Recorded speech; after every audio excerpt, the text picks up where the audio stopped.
আমি এই ভিডিওতে আজকে 555 ম্যানিফেস্টেশন অ্যান্ড অ্যাফার্মেশন টেকনিক বলবো। 555 ম্যানিফেস্টেশন অ্যান্ড অ্যাফার্মেশন টেকনিক 5 দিন ধরে করতে হবে।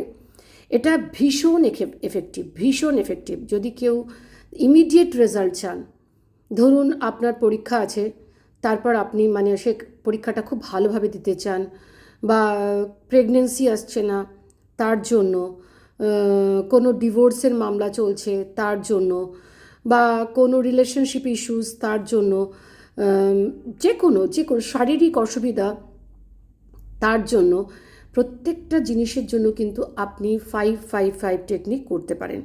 আচ্ছা, প্রসেসটা কি?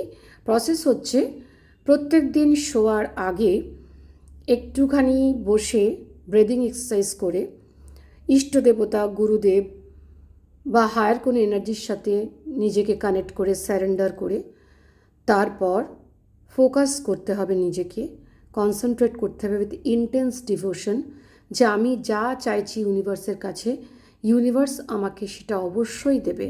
এই বিশ্বাসটুকু রেখে আপনাকে লিখতে হবে 55 বার একটা সেন্টেন্সকে, একদিন 55 টাইমস একটা সেন্টেন্স। আর সেই 55 সেন্টেন্সটা লিখতে হবে কারোর সাথে কথা না বলে, একবারে লিখতে হবে কারোর সাথে কথা না বলে।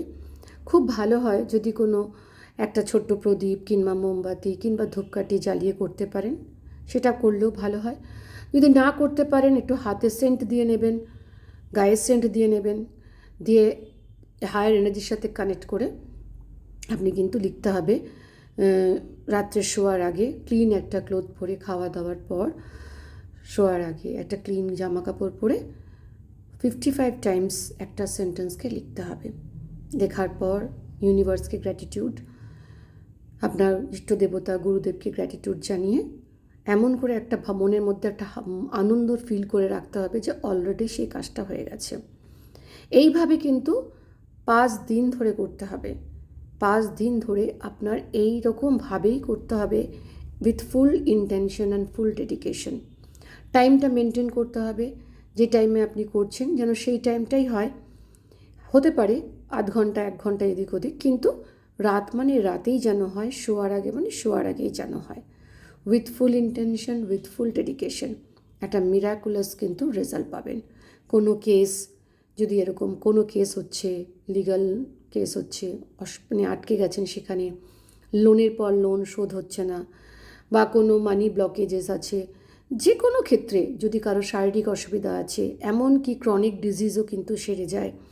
শুধু তাই নয়, ক্যান্সারের মতো রোগও কিন্তু এই 55 টেকনিক করে কিন্তু ভীষণ ভালো রেজাল্ট হয়। তো যখন করবেন তখন একটু নিজেকে স্যারেন্ডার করে নেবেন। যদি আপনি রেকি জানেন, তাহলে রেকি সিম্বলগুলো একটু এঁকে নেবেন, পাওয়ার সিম্বল অ্যান্ড মাস্টার সিম্বল। যদি রেকি না জানেন, আপনার ইষ্টদেবতার সাথে কানেক্ট করে, গুরুর সাথে কানেক্ট করে, হায়ার এনার্জির সাথে কানেক্ট করে আপনি লিখতে পারেন। আপনি যদি অ্যাঞ্জেল থেরাপি জানেন বা অ্যাঞ্জেল থেরাপি নাও জানেন, আর্ক অ্যাঞ্জেলের সাথে কানেক্ট করতে পারেন। একটু চোখ বন্ধ করে ভিজুয়ালাইজ করবেন আর্ক অ্যাঞ্জেল আপনার সামনে দাঁড়িয়ে আছে, সে হচ্ছে একজন প্রোটেকশন দিচ্ছে। তার গা থেকে নীল আভা বেরোচ্ছে, তার একটা নীল সোড আছে, সেই সোডটা বার্ন করছে, তার বার্নিংটা ফ্লেমটাও কিন্তু আগুনের শিখাটাও কিন্তু নীল রঙের, এবং আপনাকে কন্টিনিউয়াসলি প্রোটেক্ট করছে। আপনার যে ম্যানিফেস্টেশনটা, যে অ্যাসপিরেশনটা, অ্যাফার্মেশনটা আপনি চাইছেন, সেটা ইউনিভার্সের কাছে কিন্তু পৌঁছে দিচ্ছে। এই ফিলিংস নিয়ে যদি আপনি করতে পারেন, আপনি দেখবেন মিরাকুলাস রেজাল্ট হবে। কখনো কখনো যদি মনে করেন যে কখনো এরকম হতে পারে, ফেলিওর হতে পারে, তো এটার জন্য ভেঙে পড়বেন না। তার আপনার বুঝতে হবে আপনার রাইট টাইম হয়নি। তবে যে ম্যানিফেস্টেশনটা আপনি করেছেন 555 টেকনিকে, আপনি জানবেন সেই সময়টা না হলেও আপনার কিছুদিন পরে আপনার কিন্তু এই রেজাল্টটা কিন্তু হবেই। আর আপনার মধ্যে যদি ফেথ থাকে, হ্যাঁ, আপনি যদি ডিপ্লোম্যাটিক ওয়েতে লেখেন কিংবা ডাউট করেন হবে কি হবে না, তাহলে কিন্তু কাজ হবে না। ডাউট করলে চলবে না। আপনি যখন ইউনিভার্সের কাছে চেয়েছেন, ইউনিভার্স কিন্তু তার পুরো চেষ্টা লাগিয়ে দেবে আপনাকে আপনার ডেস্টিনিতে পৌঁছানোর জন্য।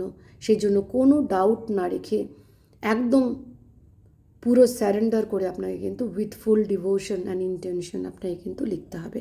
ট্রাই করে দেখুন, একটা মিরাকুলাস রেজাল্ট পাবেন। Thank you so much.